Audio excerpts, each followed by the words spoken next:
So what if one of Shakespeare's most overlooked plays is actually a blueprint for how an entire nation collapses? We're about to dive into Henry VI, Part 1, and see how it exposes the destructive force of power, pride, and ambition, and how it all starts not with a bang, but with a whisper.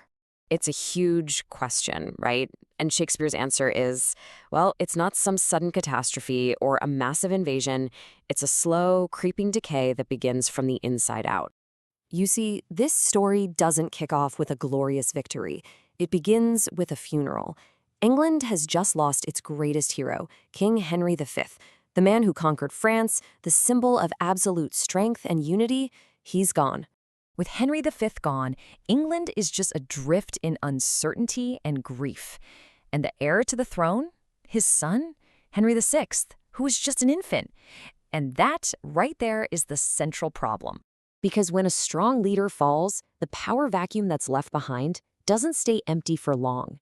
It becomes a magnet for ambition, and as you know, ambition almost always breeds conflict. The stage is set for a major power struggle. And that struggle ignites immediately. I mean, before any foreign enemy can even think about making a move, the first crack appears right at the heart of the English court. The enemy is already inside the gates. The court just fractures into two camps right away. On one side, you've got the Duke of Gloucester, who's driven by his duty to protect the young king, and on the other, you have the Bishop of Winchester, who sees this as a golden opportunity for his own personal gain. This isn't just a political disagreement, it's a battle for the very soul of the kingdom. England's first enemy is itself. And while England's most powerful men are busy looking inward, totally consumed by their own squabbles, they fail to see the storm that's gathering across the English Channel. A new, powerful, and frankly unbelievable force is rising in France. A teenager, Joan of Arc, shows up claiming she's guided by divine visions. Now, whether you believe her or not is completely beside the point.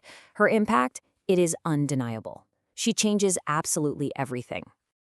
I mean, to the French, she is a miracle, a divine icon who inspires their demoralized troops to pull off these shocking victories. But to the English, oh no, she's a witch, a dangerous fraud. The war is no longer just about territory. It's become a battle of faith, of identity, of destiny itself. Meanwhile, back in England, these internal divisions aren't just arguments anymore. They're spilling onto the battlefield, and they're having tragic, real-world consequences for the entire war effort. And this is really the central thesis of the whole play. Shakespeare is showing us that while Joan of Arc is a formidable opponent, the true mortal danger to England isn't coming from France. It's coming from the English lords themselves. This is perfectly illustrated in the tragedy of Lord Talbot, one of England's greatest generals. He gets trapped by the French and desperately calls for help, but the English lords, blinded by their own rivalries, they just refuse to cooperate. Pride triumphs over duty, and a great hero dies a pointless death, betrayed not by the enemy, but by his own countrymen. Talbot's fall is a devastating moment. It's a stark reminder that the wounds a nation inflicts on itself are often the deepest and the most difficult to heal. And as if to prove that exact point, Shakespeare gives us one of the most famous symbolic moments in all of his histories. It's a quiet argument in a garden that will ultimately ignite England's bloodiest civil war. It begins with such a simple act. In a moment of disagreement, the nobles pluck roses to declare their allegiance, the white rose for the House of York and the red for the House of Lancaster. This seemingly small gesture, it plants the seeds of a civil war that will drench England in blood for decades, the Wars of the Roses. So as the play drives towards its end, there's no sense of resolution. There's no victory. Instead, the chaos just gets deeper, leaving the kingdom hanging right on the very brink of total collapse. At the center of this storm is King Henry VI.